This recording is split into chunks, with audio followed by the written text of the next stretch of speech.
देश और धर्म की रक्षा के लिए जाना गया है। और ये हम नहीं कहते, हमारा इतिहास कहता है। हम नहीं कहते, राजपासी राजा कंस कहते हैं, महाराजा लाखन पासी कहते हैं, महाराजा सोहेलदेव पासी कहते हैं। ऐसे अनेकों राजा हो, ये प्रमुख राजाओं का मैं नाम ले रहा हूं जो इनके दरबारी सरदार हुआ करते थे, तो इनकी रक्षा सुरक्षा में कई किले हुआ करते थे।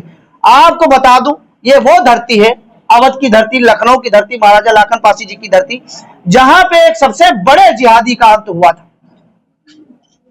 यहां से ज्यादा दूर महाराजा सोहेलदेव पासी जी राजपासी राजा कंस के बहुत करीबी मित्र थे। आप ये समझ लीजिए, जब यहाँ पे आप समझ लीजिए इतने विकट दो युद्ध होते हैं कि 3 साल सैयद सलार मकसूद गाजी को सतरिक पहुंचते पहुंचते लग जाता है। और सतरिक में आप देखिए, जो पहले सप्त ऋषि आश्रम हुआ करता था, जहां पे भगवान लक्ष्मण भगवान राम ने शिक्षा दीक्षा ली थी। और आप जैसे ही बाराबंकी शहर के पहले 1 किलोमीटर पहले पुलिया पड़ती है, आप देखिएगा सैयद सलार साहू की कब्र बनी हुई है। वो सैयद सलार मकसूद गाजी के पिता है।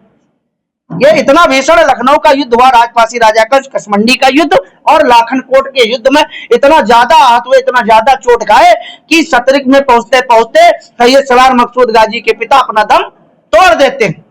लेकिन ये बड़ी विडंबना रही, बड़ी पीड़ा है कि पहले के इतिहासों में देश आजाद हुए कितना समय हो गया, लेकिन जो स्वाभिमानी राजा रहे, जो देश और धर्म की रक्षा सुरक्षा किए, उनको इतिहास में गायब कर दिया गया, उनके बारे में कभी बताया नहीं गया। लेकिन आज का पासी समाज का युवा और सभी सनातनी युवा जाग चुका है, अपने स्वाभिमान सम्मान को पहचान चुका है। अब रुकने वाला नहीं है, झुकने वाला नहीं है, दबने वाला नहीं है। मैं कहना चाहता हूं अपने युवाओं से, अपनी माताओं बहनों बुजुर्गों से और सभी सनातनियों से कि आप जागिए और लोगों को जगाइए। जिस तरीके से धर्मांतरण बढ़ता जा रहा, कोई ईसाई बन रहा, कोई क्या बन रहा, कहीं पे लंच याद हो रहा, इस मुहिम को रोकने के लिए और राजपासी राजा कंस के आराध्य भगवान शिव का मंदिर पुनः स्थापित कराने के लिए लाखन आर्मी पासी स्वाभिमान यात्रा कम से कम 31 जिलों में निकालेगी। इसकी शुरुआत हम लोग हरदोई से करेंगे। हरदोई में आपको बता दें, मदारी पासी जैसे महान क्रांतिकारी पैदा हुए हैं।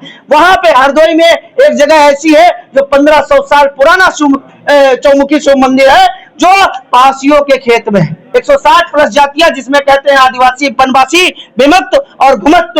विमुक्त में रजवाड़ी जातियां आती थी, जिसमें पासी आते थे, लोधी आते थे, गुर्जर आते थे, अहिर आते थे, अनेकों जातियां थी। पहाड़ियों में वनवासी थे, घुमत्त जैसे बंजारे लोग हैं। अंग्रेज जो थे बंजारों से बहुत परेशान थे।